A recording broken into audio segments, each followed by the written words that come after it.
Welcome to Soul Busy. I'm Rach. And I'm Carly, your CEO and COO sisters. We share unfiltered convo on balancing hustle with mindfulness while running successful businesses with soul and the real life between it all. We're welcoming Hannah, first of all. Welcome, our new friend that we just met. And you are a certified holistic health coach and a functional gut health practitioner. Mm-hmm. That is a mouthful. So cool. And very impressive. And I have so many questions for you because recently I was on a very long plane ride and one of the options that were available to me were a master class in gut health. Oh, wow. And I actually watched the whole thing. Like the brand Masterclass? Yeah.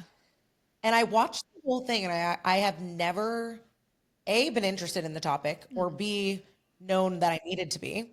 And once I started learning about it, I started to realize how much, and I love spirituality and health and all the life hacks. And so I was kind of surprised that I didn't know, but once I started to learn, I was like, I need to know more. You reached out and I'm so glad you're here. So, well, for me, I was on gut health TikTok for a little while because, I'm still trying to get pregnant, but there were a lot of people who were talking about gut health and fertility. Yeah. So I can't wait to dive into that because that's something I've been seeing everywhere blow up.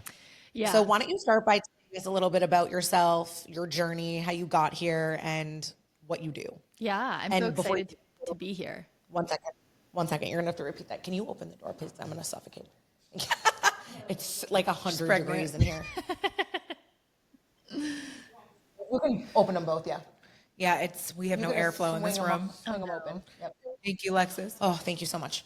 Much love. Okay, so you can start by saying, I'm so happy to be here, and we'll cut to that. Yes, I'm excited to be here. Thanks for having me. I, like you said, my name's Hannah, and I really got into all of this because I was struggling with my own chronic digestive issues. And I was kind of always the girl who was healthy and ate healthy, and I exercised and I played sports, and I almost played a sport in college. And I was very familiar with eating healthy food and moving my body and all of that kind of stuff. But I was still really struggling. And if you kind of asked my friends back then, I mean, this was a decade ago at this point.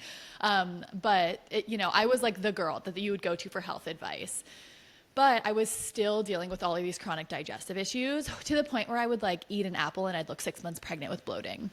And if anyone can resonate with that, it's super uncomfortable and it's actually painful. And as you can imagine, I mean, you don't really want to go out to eat with your friends or wear your cute outfit when you're feeling this way. So it wasn't really making sense, right? I had taken out gluten, I had taken out dairy, I had taken out sugar, I barely drank alcohol, I moved my body, I was eating organic and all of this stuff. I was trying to do all of the right things, and I was still really struggling with what they would have called IBS, and no one really had any answers for me, because when you looked things up online, it was just do an elimination diet and take out, eat healthy and take out all these foods or whatever. And it helped probably 20%, but it wasn't really actually changing my gut at a root cause level and helping get rid of some of those symptoms. And it kind of spiraled from there. It was bloating, constipation, food sensitivities, and then that leads to tons of food fear, which I didn't need with my history of yo-yo dieting. I had been on every diet in the world previous to that, as young women do, unfortunately. So that kind of also created some of the digestive distress that I was experiencing. But anyway, I just started to really dig deeper into what is gut health? What does that actually mean? And why would I be reacting to all of these foods? And why would healthy eating not fully be doing it for me? And then I realized that there was just a lot more to gut health than just the food that you eat, your gut environment and digestive capacity and your gut lining and all of that, very cool stuff that we can get into if you want. But we do. Wow.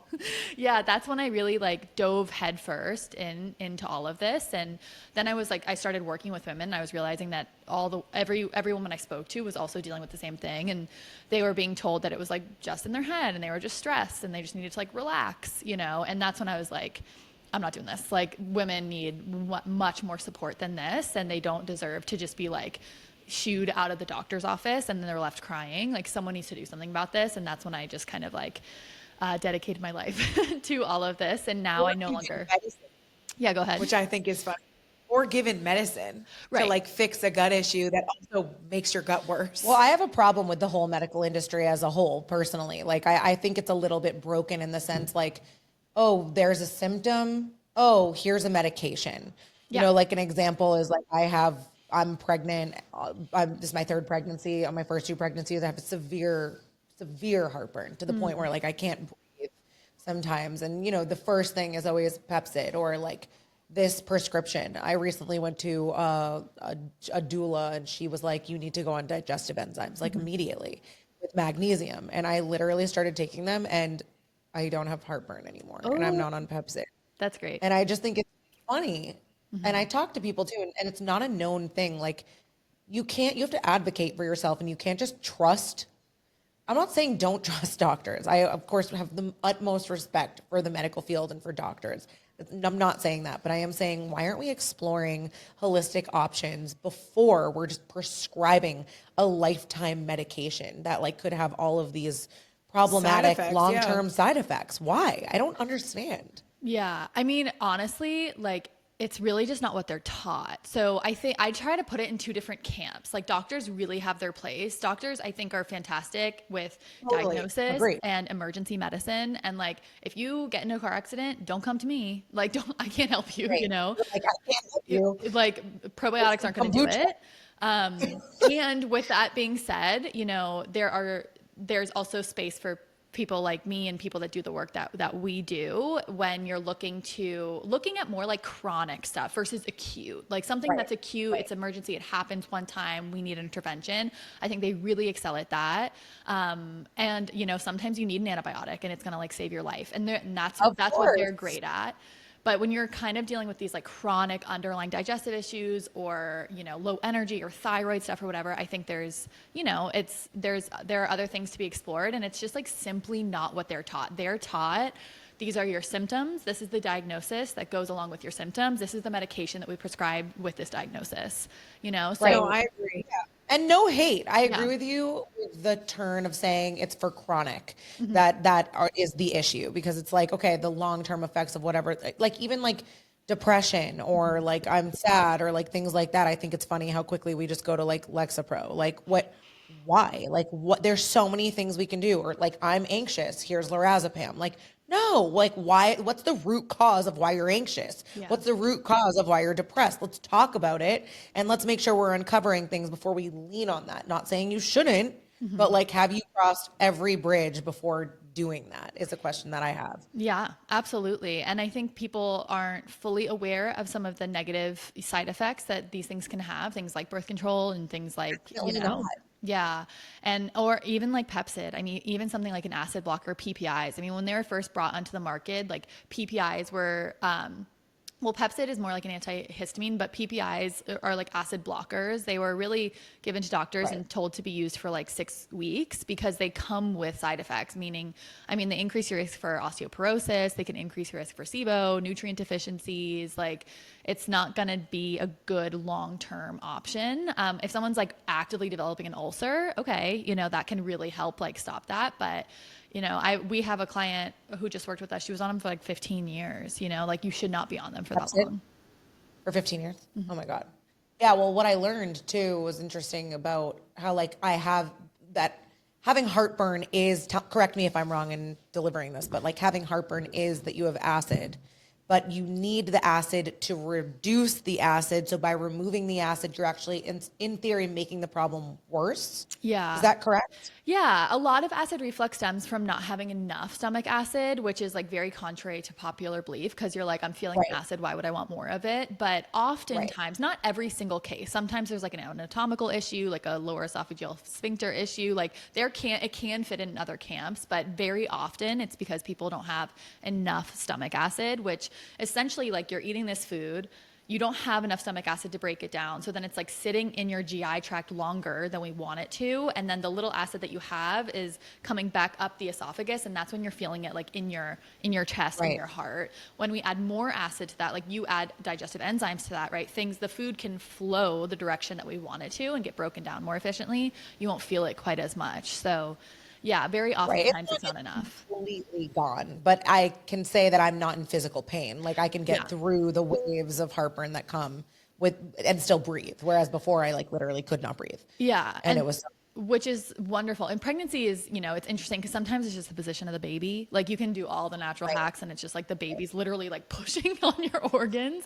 So yeah, I have a torso, so I'm going with that's probably it. yeah. So but enzymes are an easy intervention. Like you might as well, I want to ask you a question to get our conversation kind of flowing towards a lot of the questions that we have. So first and foremost, one of the things I've always heard is that your gut is your second brain or potentially even your first brain. Can you explain that entire theory and concept, please? Yeah. So your gut is influencing your brain and your brain is influencing your gut. So there's like a bidirectional highway that we call the gut brain axis that essentially is reflective of the connection between the two. One of the biggest ways is through the vagus nerve. So the vagus nerve it's technically like a pair of cranial nerves and it connects the gut and the brain. It attaches at the bottom of the brainstem and goes all the way into the belly. So when you think of the vagus nerve, you can think of that feeling of like getting butterflies in your stomach. And you'll feel it in your stomach when your brain senses something, right? You don't take a supplement, you're not eating anything, but you might have to like run to the bathroom because you're feeling nervous. That's your nervous system influencing your gut. Your vagus nerve also impacts heart rate and many other different things because it connects to different organs kind of like down the chain. But this is really connecting the gut and the brain. So essentially, your gut is sending messages to your brain all the time through the vagus nerve. I like to say digestion it's more so like a nervous system regulated process. It really starts in the brain because we have these nervous system responses like the sympathetic or the parasympathetic nervous system response. You can think of it as like fight or flight and rest and digest. A lot of people have heard of like, oh, I'm in fight or flight or you're chronically stressed. That other response is that parasympathetic or that rest and digest. You need to be in the state to actually digest your food, right? So this is like your nervous system influencing your digestion. When you're in that sympathetic dominant state, you're going to produce less stomach acid. You're going to produce fewer pancreatic enzymes. These are things that you need to break down your food. Gut motility will be impacted. So we can literally see the nervous system and the brain impacting the gut. Then we have the fact that a lot of neurotransmitters are produced in the gut. So you may have heard a stat people throw around is 90% of your serotonin is produced in your gut. So your gut is producing some of these neurotransmitters that of course can, are impacting the brain like serotonin and GABA and melatonin and things like that. And when you say gut, are you talking about your stomach? Are you talking about your bowels? Are you talking about all of it? What are you referencing? Yeah, this is a great question because I think people talk about it and they don't exactly know. Right. I hear it as a term. Is it your stomach? Trust your gut instinct. But Right. what the hell am I I trusting thought it was your stomach. Am I saying trust my colon? Is that actually what I'm saying here? I mean, kind of. So, I have. So there's your digestive system, right? And that's many different organs are involved in that process. And then there's your gut. I think when a lot of people are referencing your gut microbiome, it's the trillions of microorganisms in your gut. Most of these are in your large intestine or your colon. So a lot of people are referring to that. Okay. When I say gut, the stomach is involved, the small intestine is very much involved, and the large intestine is involved. I say gut, but I kind of am talking about your entire digestive tract because your pancreas and obviously your stomach, all of these things also play a role in your digestive health. But most people are going to be referring probably to your large intestine or your colon. That's where most of these microorganisms or bacteria are. What are some signs that your gut microbiome or your gut in general is healthy or unhealthy? Yeah. I know that's a lot to unpack, but I am very curious. Yeah. So I would say, unhealthy gut would be you're waking up bloated. You feel bloated very regularly. So I'm not really referencing the person who goes out on a Friday night and has a couple pieces of pizza and a few beers and is a little bloated and wakes up and is fine. That I would say is more normal. When we're eating food like that, we can kind of expect some of that. A lot of the clients that we see are bloated after eating healthy food, bloated after eating anything. It's impacting their quality of life, right? They're having to unbutton their pants at the end of the day. They don't want to wear certain things. They don't want to travel. A lot of our clients don't want to travel because they will have to run to a bathroom or they don't know if they'll ever use the bathroom, right? So bloating, like chronic bloating is a big one. Any thyroid issues, I would say, very gut connected.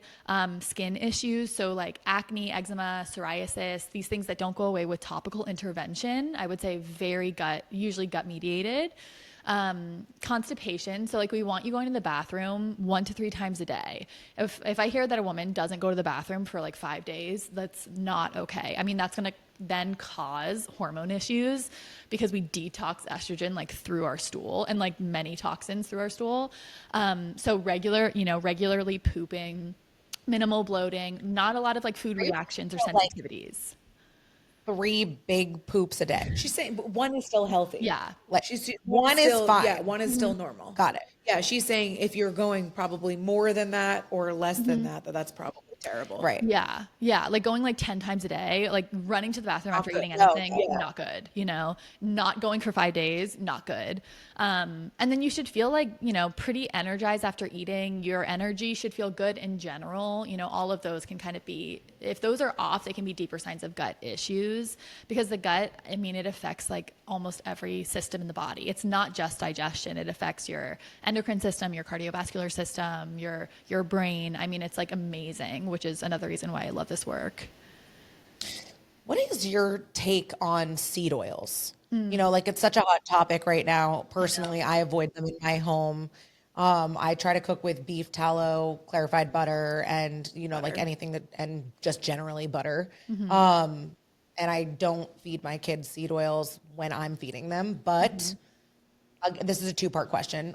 But when I'm out and we're, like on vacation, like they're having French fries and chicken fingers and grilled cheese, and like I can't avoid it. So like what? Same. And I know like part of that is balance, but like what's your take on that whole topic? Yeah, I do think it's gotten like a little blown up. I think sometimes these trends hit social and they just like explode, and then people aren't fully questioning like how did this happen? Like where did this come from? Right. Yeah, I mean, I have a whole team of functional practitioners, and I'm like, what do we think? How do we feel about all of this? And everyone's training. We were basically told, we don't want too many of them, but like some is going to be fine. My biggest issue with them is that they tend to be high in omega-6s. Now we need omega-6s. It's not all bad. Things like nuts and seeds have omega-6s, and I consider those very healthy. The issue is most people get like way more exposure to omega-6s than they do omega-3s, where the ratio, I'd have to like fact check this honestly. I think it's supposed to be like 3 to 1. No, you're right. I actually, that's something they talk about for fertility a lot is like, it's not necessarily just about the seed oil. It's more about the omega-6 that you're getting. Yeah. And then a lot of people don't eat enough fish or take an omega supplement. I don't know how you feel about that, but like we don't eat fish. So like I have to take an omega supplement, which I mean, whatever, I'm fine with, but no, they're great. I did hear that that's definitely something that that's the reason seed oils are looked at as bad. Yeah. Or that they slow your metabolism down. They stay in your body for long periods of time. That's what I also was told. I don't know. I don't know if there's like clinical data to back that. I do also believe like they'll influence the cell membrane and mitochondrial health, right? Because like any of these oils that you eat are kind of like, influencing that barrier, the cell membrane, that cell barrier. So it is important to make sure that you're getting in an adequate omega-3s. And like you said, most people do not. It's very hard to if you're not supplementing, unless you're eating, salmon and like sardines and all these things very regularly, which most people are not. Right. So yeah, I Definitely think not with sardines. My dogs have them. I know I've like tried and I'm like, oh, so I'm a big fan of a supplement too. Yeah. I'd sooner try to climb out this 3rd floor window than eat a singular sardine. Yeah. Can you tell me a little bit, like you were talking about how you had issues, then this like, I love that you had issues, you solved them. We and then love that you had issues. No, that you became, you solved them and then you became an expert. I think that makes you more of an expert when you actually physically go through it yourself. But can you tell us a little bit about like how you ended up fixing that and like where you're at now? Yeah. What do you eat? I'm interested in what you eat also. Yeah. How did I fix it? Gosh, years and years of trial and error and lots of research. The biggest thing that kind of changed my perspective on all of it was further understanding how digestion actually works and what all is kind of included in the gut environment. So when I say the gut environment, I'm talking like bacteria and microorganisms in the gut. So we have like archaea, fungi, parasites, bacteria, right? And then also digestive function. So stomach acid, bile, pancreatic enzymes. These are like how we actually break down and digest our food. And the gut barrier too. A lot of people talk about leaky gut. I think there's like a lot of misconceptions about that too, because people will just like go on leaky gut cleanses. And I'm like, you guys, when we have a breakdown of the gut barrier, like there's a reason why. Throwing supplements at it is not going to like solve it. It's not really a root cause, right? It's like, why is the gut barrier so irritated and breaking down? That's what we need to address. A lot of the times there's microbial imbalances. So what we'd call like dysbiosis, like an imbalance of gut bacteria. So once I started understanding all of that further and I ran functional testing, like we run functional stool testing on all of our clients. This is how we understand what is going on in there. Like what bacteria are present. Do you have enough good bacteria? Do you have an overabundance, like an overgrowth of opportunistic dysbiotic gut bacteria? We can have histamine producing bacteria. Histamine is like all the trend right now. We've been dealing with histamine stuff for years with clients. You know, a lot of that can stem from the gut. Liver function, like pancreatic enzyme secretion. All of these things play a role in how you can actually break down and digest your food. So for me, even though I was eating all the healthiest food, I had low stomach acid, I had dysbiosis, I had intestinal permeability, and I was living in mold, and I had no idea. Ooh, all bad of one. all of that was why I was reacting to all the foods, right? I'm like eating like healthy foods and whole foods and the whole thing. And I'm miserable, you know, and it felt like I like couldn't fully get over the hump. And I like to speak out about it too, because I think women are very quick to just like kill themselves with really restrictive diets. And it's like, we'll just take this out. Okay, I'll never eat gluten. I'll never eat dairy. I'll never eat this. I'll never eat that. It's FODMAPs. It's lectins. It's oxalates. It's like, at what expense? You know, like at when have we just like kind of not lost the plot, but like just taken it overboard and now we can't even live our lives anymore? I have a question on the, like, cause you keep talking about like you were eating healthy foods and like, I think there's a lot of like common misconceptions of like what's healthy, what's not healthy. Like, and like recently I've been seeing a lot of talk about how like there are some like harsh vegetables like salads and like cold veggies and things your body have to process, like eating cold carrots and stuff like that, are like not the best for your digestion and or microbiome, or when you're going, I don't know the word, but is that like true? Like, because a lot of people who are like vegetarians have a lot of issues, I would see like with their gut. Yeah. Yeah. I was vegan for probably like a year and my gut was a wreck. Oh my gosh, it was such a wreck. Yeah, It was so bad. that's what I thought. Yeah. I would Like say, kale is really bad for you, or like whatever. I don't know. yeah, I mean, I don't really like buy into that. It's not what we see in clients. However, yes, cooking your veggies can be super helpful, especially if you're dealing with chronic digestive issues, because it just helps break down the fibers a little bit. And like you can kind of feel that intuitively, you know, when you're eating like warm foods, like if you say you eat like a big bowl of salad versus like a bowl of like oatmeal, it's going to feel different in your system. You can kind of like, that's kind of like food energetics to me, which I also have like been like taking courses in, but I think we can kind of feel that intuitively. It's going to be easier to eat that or something like a soup versus like a big raw kale salad. Like those things are going to sit differently in your body, but I wouldn't say like raw carrots and kale are bad for you. You know, I think cooking your food, eating more warming cooked foods can be very helpful when you have digestive issues. Yes.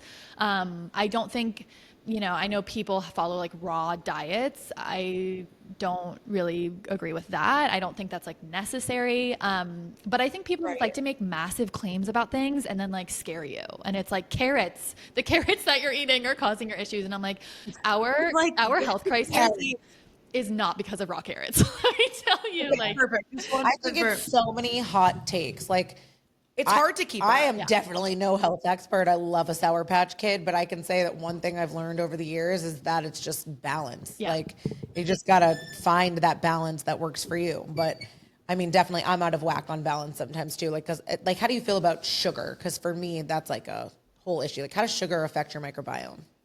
yeah, I mean, it'll increase like more dysbiotic bacteria. It can increase, you know, if someone's really, really heavy on sugar and even like alcohol, We can see like a fungal overgrowth take place in the gut. That'll cause a lot of issues and symptoms for people, like especially skin stuff, and it can cause recurring yeast infections and bloating and lots of food reactions. Candida? Yeah. Yeah, that's what I thought. Yeah. So sugar, I mean, I would say too much sugar isn't good, but like we know that. Like we already know Do that. you eat sugar? Like, do you eat Sour Patch Kids? I don't eat Sour Patch Kids. No. Never have a Sour Patch Are you Kid. okay? Do you ever have any But like do you care for candy? those? Like do you want a Sour Patch Kid? I don't feel like you do. Not really. No. I mean, do I eat like straight up candy? No. No. I mean, I tried to eat like a mini. ever? Have I ever? Yeah. Oh, of course. Yeah. I mean, my diet growing up, I used to drink a like 32-ounce Coke Slurpee every single day after school with a That's the choice? king-sized Wild. Reese's. Okay, so you like so salty, like kind of chocolatey. I mean, You're that girl. yeah, no, I'm more chocolate than fruity, but I used to. I mean, I had to learn all of this. Like, I was not like born like just eating all this healthy food. No, I mean, I was like Gushers, fruit roll-ups, toaster strudels, extra thank you. icing. I mean, I wanted to hear that. Tell us what you eat like on a daily basis. So ready, as a certified holistic health coach and a functional gut health practitioner, what do you eat in a day? okay, I want 2 days. 2 days. Yeah, because I feel like one's not enough. And don't Okay. say sardines. No, Yeah, I don't don't say eat sardines. I Good. mean, I actually no. I have what do I have in my cabinet? Oysters. I'm like trying to eat some of these things more because they're so. Ew. I know. Rough. With oysters Can though, you you can eat fish? you can buy them smoked and put them on like a chip with like some mustard Enough. and just kind of like. Up. I try to You're like done. just pop it as a supplement. So No. what do I? Hannah. Go to breakfast, Hannah. For breakfast, I have usually I'll have like 3 eggs with avocado or and a piece of like gluten-free toast, something like that, or maybe like some cheese, like some organic like cheddar, like a little bit of cheese and eggs makes them so much better. That's pretty standard, I would say. Or I'll have like a smoothie just because it's really easy. And like after this, I've got like 6 calls. I'm also working with like Lot going on. low time and I'm on calls all the Right. time. So I like to be realistic with clients and also myself. Good. So smoothie, with like a good quality protein powder, almond butter, berries. Like berries are great for your gut microbiome, loaded with polyphenols, some greens, flax or chia. What do you cook your eggs in? Butter. Okay. Yeah. Kerrygold. Grass-fed. Kerrygold. Okay, great. Yeah. Perfect. I'm on the right track. Yeah. All right, what's lunch? Lunch, what did I have yesterday? I'm trying to think. I'll do like tuna, like a tuna salad or something. Safe Catch is a good brand because they like test their tuna for mercury levels, which is great. I do a lot of like leftovers. Like my biggest meal prep hack is just when you make dinner, make extra so then you have it the next day. So I'll eat like I know, I always leftover. forget that. Yeah, it's like, I mean, that's the easiest thing versus like prepping a bunch of stuff. So I'll do like leftover lentil pasta with like arugula and Kalamata olives. I love olives and olive oil and that kind of stuff. What's the lentil pasta of your choosing? It used to Like be which- it used to be Trader Joe's. They had this organic yellow lentil brown rice, and it was so good. And they just discontinued it. So I'm like truly having a crisis because it had like There's a Whole Foods red lentil pasta that comes in a spaghetti that doesn't have a lot of ingredients. You should try that one because I'm gluten free. yeah. But I don't know if you like chickpea Yeah. pasta. They have that too, and it's only chickpea flour that's in it. Yeah, I'll do Really- that sometimes too. So I'll do like something like that. And then for dinner, like last night I had ground turkey tacos. I make them like every week. I should switch it up, but I just haven't gotten sick of them yet. So it's like organic ground turkey, almond flour tortillas. I'll do like some Greek yogurt as the sour cream and then greens and bell pepper. And it's like literally 10 minutes and healthy protein. Are you focusing on anything for each meal? Like it seems like you're focusing a lot of Balance. protein, a lot of whole foods. Fats. And healthy fats. Like, do you focus on like fiber seems to always come up with like gut? Like, Yeah. is that something you're like heavily focused on? Yeah, I had coffee before this, and I always put in a scoop of fiber powder just right into my coffee, and then I try to get it in food throughout the rest of the day. It blends right into coffee. Like I like cold brew, and I just like throw it all in the blender, and then there's no like texture weirdness or anything like that. So that way I make Brand of right now I'm using Nordic Naturals. I'm in zero affiliation with I them. love that brand. Gross. Yeah, they have a good one because it has a bunch of different prebiotics. Like prebiotics are super important for your gut, and we can get small amounts of them in many different like fruits and veggies, but the ones that have like a lot of prebiotics are like jicama and dandelion greens and things that people don't eat as regularly. Actually love jicama, so I try to grab it at the grocery store. It kind of tastes like a mixture between like a carrot and an apple or something, but you can buy like jicama sticks and they're great to dip in like guacamole or hummus or things like that. So Trader Joe's has those. Yeah. yeah, I love I've those. Yes, you have. You've seen them. People have been I like, don't know what I've I'll heard. show it to you. Isn't there a song like the jicama tree? Weren't people like kind of frying them and making them like French fries? I think they were for a little bit. Like people Oh, are, maybe. I don't know. Yeah, Saw that. I think they're super like hydrating, especially when it's so freaking hot outside. They're great for right now, and like they're great to put out on like a platter, right, with like cucumber and bell pepper, and like if you're doing a appetizer board or something like that. So yeah, prebiotics, yes. Fibers, yes. When I'm making a plate, I'm looking to make sure, do I have protein, do I have fiber, and do I have healthy fats? And then always good to have a good source of like carbs too, you know, because especially women, we need carbs. Our thyroid needs carbs. I mean, everyone needs What if carbs. you don't poop? Like, how are you going to get it out? Yeah, I mean, we've been contenders of the keto diet for years. I'm like at this time never. I'm not Contender. Oh yeah, I'm not doing it anymore because I just a when you're trying to get pregnant, it just does not work. Yeah. It's not helpful, and it just doesn't help with production of progesterone. Like I find that. That's I'm also big exactly on fasting. Yeah. Like, what do you think of What's your fasting? thoughts of fasting? I don't love it. I like, and what we recommend to clients is like a gentle 12-hour overnight fast, which is like very easy to do. And what most people are, you know, could be doing is if they just like put in a little like consciousness with it or awareness. So that would be, you know, finishing dinner at 7:30 and not eating till 7:30 in the morning or whatever. I don't like women pushing. I mean, not more than 14 hours, not 16 hours, not 18 hours, and not a menstruating female in like her fertile years. It just, I'm not 72 hours. No, I honestly, you're not wrong because we She's like, no. no, because we did extreme fast for my wedding and I did lose a bunch of weight and it was awesome. A, you gain it back pretty quickly, but B, I do think it didn't help with my fertility journey. So like for the past year, I've been kind of like what's the word? Like, Struggling? no, I am struggling. No, I'm not struggling. Being punished from all the fasting, I guess that's the word I'm looking You're for. having consequences. Yeah, I have. Of your Thank you. I couldn't actions. think of the word. I was like, "What's the word?" Yeah. I've having consequences where I kind of had to like my body had to feel a little bit more safe. Like I Yes. feel like it didn't feel safe. Yeah. And I kind of had to build back like being able to lose weight while eating Mm-hmm. carbs. Like that was like a very hard thing for me to process because I've always done low carb diets, and I'm like, you can't lose weight eating carbs. Yeah. But I think it's more about eating the right carbs, like it's like sweet potato or lentils or beans or those type of things, but not eating like Yeah. French fries. Right. Can't be eating French Cookies fries. and crackers and all of that. Cookies and crackers, yeah, all that crap. Yeah, totally. Actually, I have a question on that. Thoughts on like, you know, simple meals like almond flour crackers and like alternatives to healthy treats, siete stuff, chips. Yeah. Like when you want like a snack or a treat or like having a moment on the couch with your husband, like is that allowed? Yes, of course. Yeah. I don't like to like demonize foods. If you guys haven't picked up on that, I'm just like, I think it does more damage when we just like demonize these foods and we're like, this is so bad for us. It's like, okay.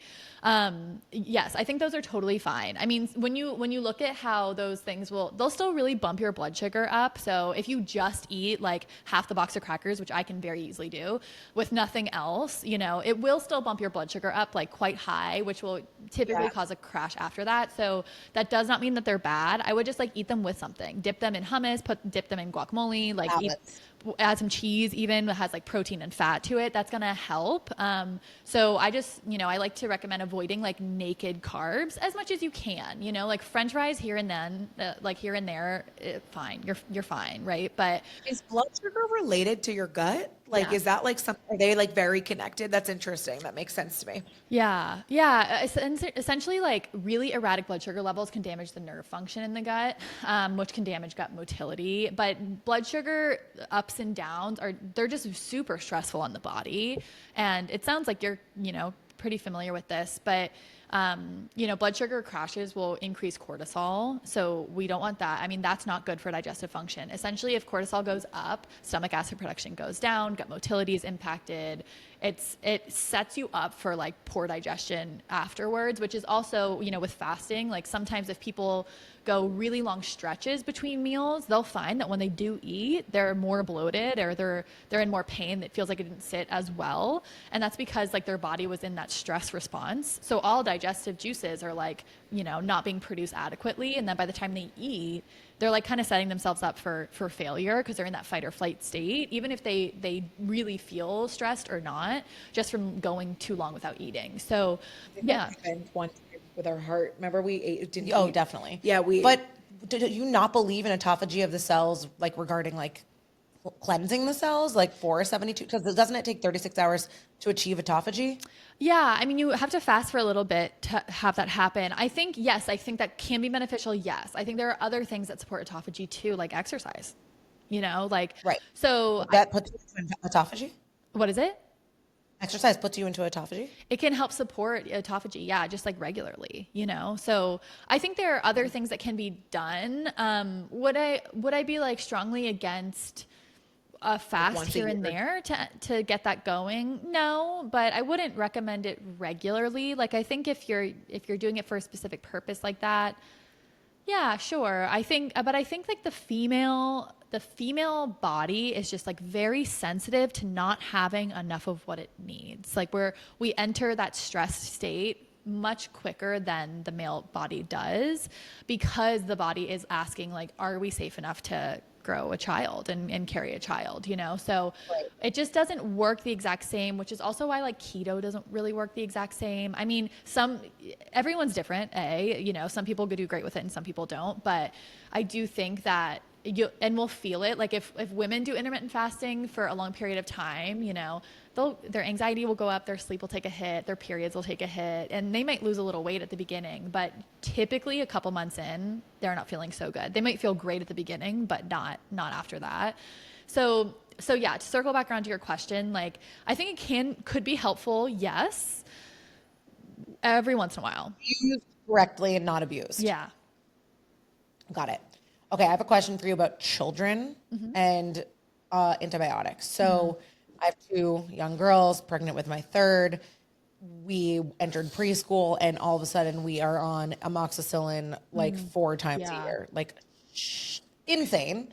I'm obviously like psychotic, going crazy about their microbiome, very worried about like prebiotics. So every time they're on antibiotics, I try to shove in a prebiotic, probiotic. I don't even know what it says. It's like a kids one. What's your feeling on pro, and postbiotics? I don't know if it's postbiotics. I think. Postbiotics, yeah. And like, how can you help and support children that are on antibiotics so often? Yeah.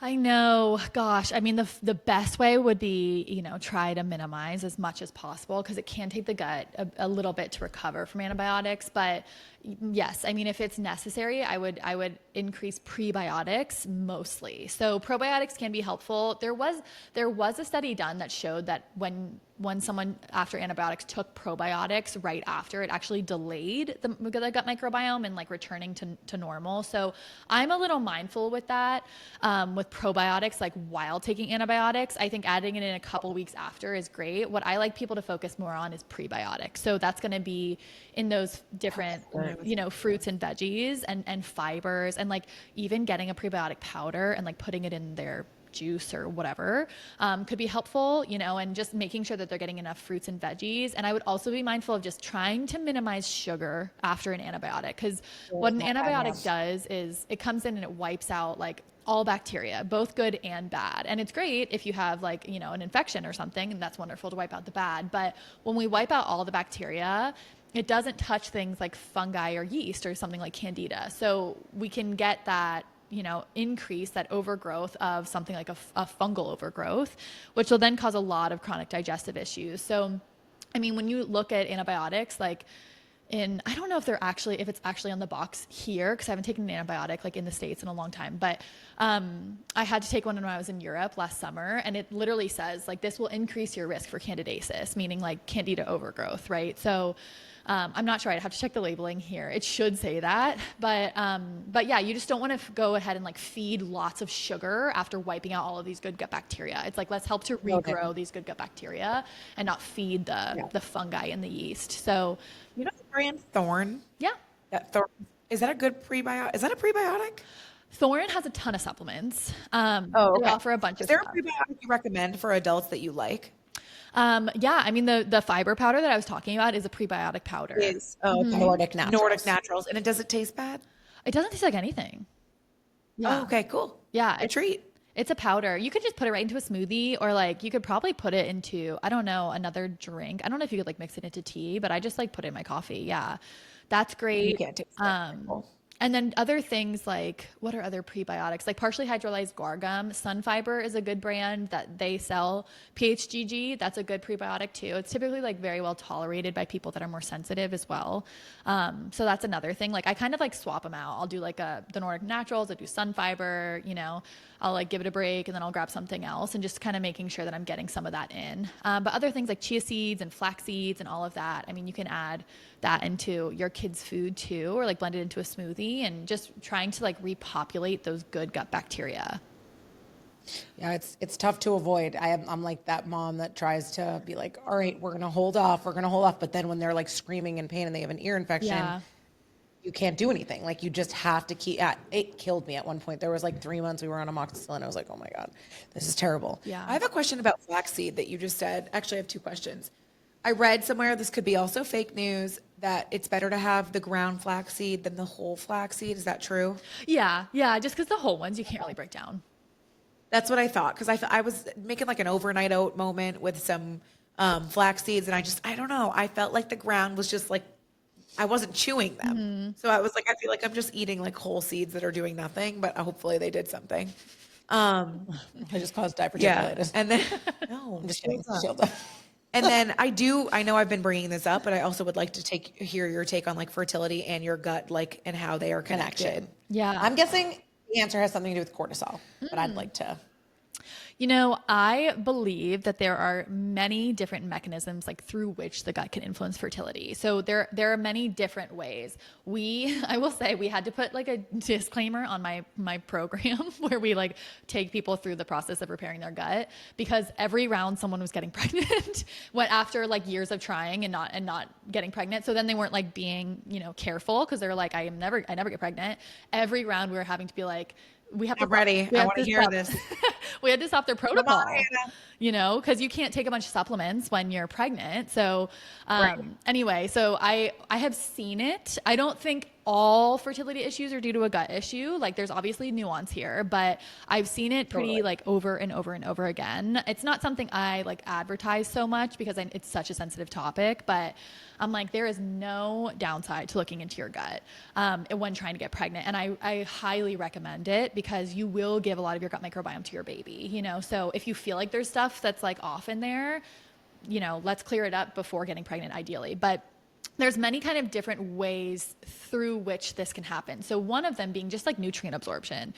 That's where your gut is where we absorb all of the nutrients from our food. So if someone is dealing with chronic digestive issues, they're not absorbing the nutrients from their food very well. A lot of people aren't, due to like low stomach acid, due to chronic stress and things like that. So if you are dealing with nutrient deficiencies, I mean, everything's going to take a hit. You just like simply won't have what you need to actually, for your body to like fulfill its many different processes, right? So, like the adrenals need certain nutrients like vitamin C and B vitamins and sodium, potassium, right? And liver detoxification, like that's a nutrient dependent process. If you don't have adequate nutrients, your liver can't do its job efficiently. So when it's kind of a simple way for me to explain it, like when you just widen the lens, if you can't absorb the nutrients from the food that you're eating well, everything's going to take a hit from there, including, you know, fertility, and hormone production and things like that, detoxification, all How of do that. you know that you are nutrient deficient? Do you have to take a blood test, or is that the only way you'd know?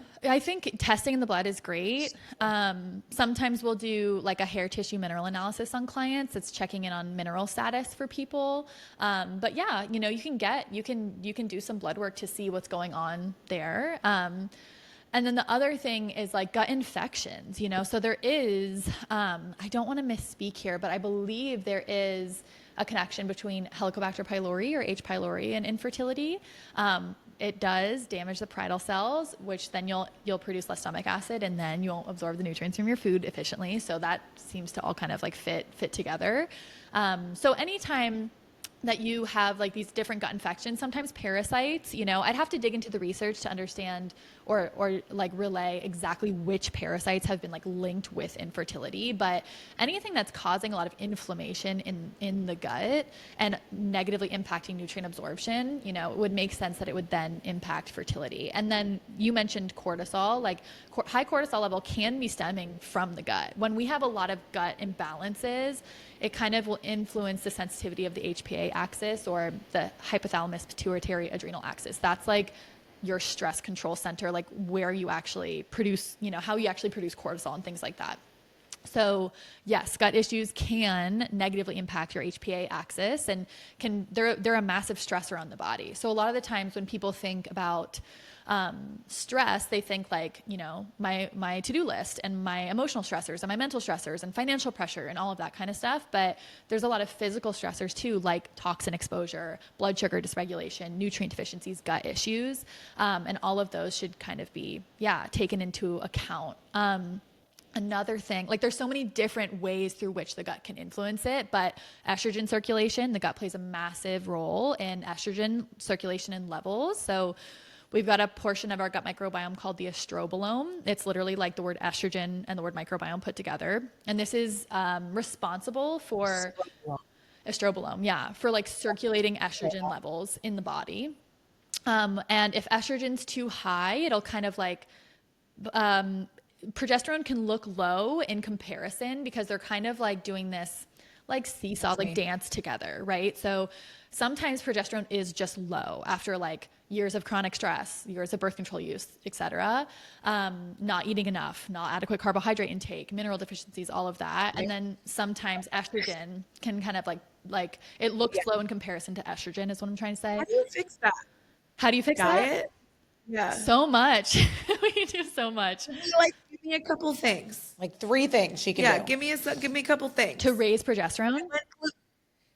I went gluten and dairy free, which I know you talk about that, and it's not for everybody, but that was something that actually really did help me. And my nutritionist that I'm working with actually made me eliminate dairy and then bring it back in to see how I felt. And I was this is gross, but I was really gassy when I brought it back in. So then I took it away again because I was like, I don't think my body is processing dairy. It's very inflammatory for my body. So now I've been gluten and dairy free for about 3 months. And I do think it helps. Yeah. I really do.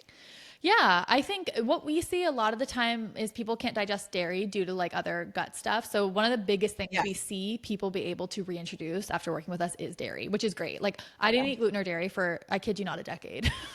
And now I can like put cheese in pasta and salads and stuff, and life is better. You avoid gluten? What is it? You avoid gluten though? I do. I avoid gluten. Yeah. I'm not like afraid to go out and get a burger with like a real bun if they don't have a gluten-free option. But I will ask if they have a gluten-free option. I'll get that. But in regards to raising progesterone levels, vitamin C is very important. So there is some like clinical data to show that, I think it was like 750 milligrams of vitamin C, which is honestly not that much, taken consistently over the course of, I think the study was 12 weeks, raised progesterone levels. So definitely vitamin C, sodium, potassium, magnesium, all of these things are going to be really, really important. Balancing blood sugar, eating enough, and checking stress. Like what is causing your stress? everyone's going to be different. So it's like, what's the thing in your life causing you the most stress? Where can you make some adjustments there? Those would be some good places to start. And then certain B vitamins too can help with progesterone production. I have one last question on that. Thank you for that information. That was actually helpful. But like types of workouts, are there some that are, is this true, but like some are more stressful to the body or your gut or than others? Like, and like, what if you enjoy some? Like, are you a HIIT girly or Yeah, are you like a what if Pilates people, like I girly? really love spin and like I've been told by like multiple people, it's like, don't do that because it's too stressful to the body. But like I love it. So it's like, Yeah. is that stressful to my body? Probably, spin I'd say is better than like training for a marathon. I do think, Definitely, I'm not doing that. chronic, like Same. long form running is like very stressful on the body. And I think there's a time and place for it. If you're really trying to optimize fertility and help your body feel safe, then it's a good time to like slow it down on the chronic intense cardio. I used to take probably 4 HIIT classes a week, and I was like in denial about it. Like I was like, no, this is fine. This is fine. I'm good. I would just like chug coffee and go to HIIT classes, and my digestion was a wreck. But I love HIIT. I was like really afraid of, I mean, if I'm just being honest, I was just afraid of gaining weight. Like I was just really trying to, keep my weight down. And little did I know that once I slowed down on all the exercise, like I lost weight. Like it was like, cause I was just like increasing the inflammation in my body. My body was just like fighting, right? My cortisol was so high during that time. So with HIIT, do I think a HIIT class here and there can be part of a routine? Sure. Would I recommend women doing HIIT as their primary form of exercise? No. No, I agree. I Is agree. HIIT spin? Would you categorize spin as HIIT? No, I don't. Not HIIT's more- necessarily. Okay, good. That's what, because I do it like 3 times a week, and I just want to make sure I'm doing. And by the way, this is going from not working out ever, Yeah. to the past like 2 months, like going at least 2 to 3 times a week, which I've been loving. Yeah. And I feel like it actually helped me get more of a regular cycle. Actually, Yeah. Like I do feel like sweating and like moving my body has really helped me. Yeah. And exercise is like so fantastic for blood sugar regulation and insulin That's what I sensitivity. thought. Yeah. So I would say like, don't push yourself too much and just make sure that you're, eating enough, maybe some carbs beforehand and some protein after. But I'm a big fan of strength training. Like I love strength training. I do it. That's what I do more of now. Strength training more than anything. Like HIIT, I would categorize more as like an Orange Theory, Yeah. right? Like whereas like strength training is more like incorporating weights and like minor movements and stretches. Yep. Yeah. Strength training is just going to be like slower. It's not necessarily not like hard, it is. You're kind of doing like heavier weight slower versus trying to like hit your max during this like sprint phase, Yes, understood. One of those thrown in, here and there, I think is like great for cardiovascular health and other things, but not the primary focus. It also depends on where you're at. Like the clients that we see have digestive issues, have thyroid issues, are exhausted, they're riding burnout. Like, it's not the time for HIIT, and it's not the time for long form cardio either. I'm like, walk, yoga, strength train a couple times a week, Yeah, I believe in yoga so much. Yeah. All right, so we're gonna kind of round out here, but one question that I want to make sure I ask you is on the gut health masterclass that I watched. One of the things they said is that one of the best things for your microbiome is having a dog. I was curious. Is that a myth? Is that a fact? And why? That's funny. That's interesting. I could honestly see this going both ways because dogs will also give you infections. They'll give you like parasites. My dogs, Yeah. no infection here. Because dogs will like, as walk around outside and like eat if you're not watching them, they'll like eat poop or they'll like eat something else. And Bunny poop yeah. all day. I lick my dog's tongue, so I mean, I've definitely. Right. And then you let them lick your face and yeah. So, but probably, I mean, I would assume that's probably because like, you're outside more walking them, and being outside is good for your gut microbiome because you're getting inoculated with the microbes in nature, like these different microorganisms, in the environment can like being in nature has been shown to increase your gut bacterial diversity. So I would assume that's why, and probably also because like, they're out and about in nature, and then they're kind of like bringing that inside with you. That's what I'm sure there is some truth to that. But I would not let my dog lick my face. Nope. I can't honestly help it. It's like the second I show signs of life, he's in Yeah. my mouth. Yeah. It's not like a choice that I'm making. It's just, it happens to me. It just, once you go for it, you never go back. I honestly, Sorry. I love those tonguing moments with him. All right. Well, you're lovely and smart. And could you let all of our listeners know like how to find you if they wanted to have a session and give them more information about your business? Yeah, absolutely. So you can find us at my website. It's just hannahaylward.com. We do have a podcast as well that we launched this year. It's called the Nutrient Dense Podcast. So if you're interested in learning, like I do like deep dives on big topics, like gut estrogen connection, gut cortisol connection, gut thyroid connection, histamine overload. Like if you want to get into the sciencey stuff and kind of like nerd out, that's the place for you for sure. I can just teach so much more in an hour versus like one Instagram post. But I am on Instagram often as well. And you can find us there at Hannah Aylward HHC. And then we have a quiz too that we can totally offer your listeners. So it's just like a root cause assessment quiz where you can answer some questions, and based on your answers, it'll like pop out what is likely your deeper root cause, whether that's like low stomach acid, poor bile flow, dysbiosis, whatever it might be. And then you'll get next steps from there with like educational videos from me, what you can do, why it can happen, all of that. So we can make sure to get you guys that link too. Thank you Definitely. so much. We'll include that in our stories. Thank you for your time. Yeah. That was awesome. I feel like we just got a personal session. So like I'm pleased. Other people will be. Yeah, no, definitely. It's going to help everyone. But thank you for your time and thank you for answering those questions. It was a great episode and great to meet you. Yes. Thanks so much for having me. Nice to meet you. All right. Have a great day. Bye.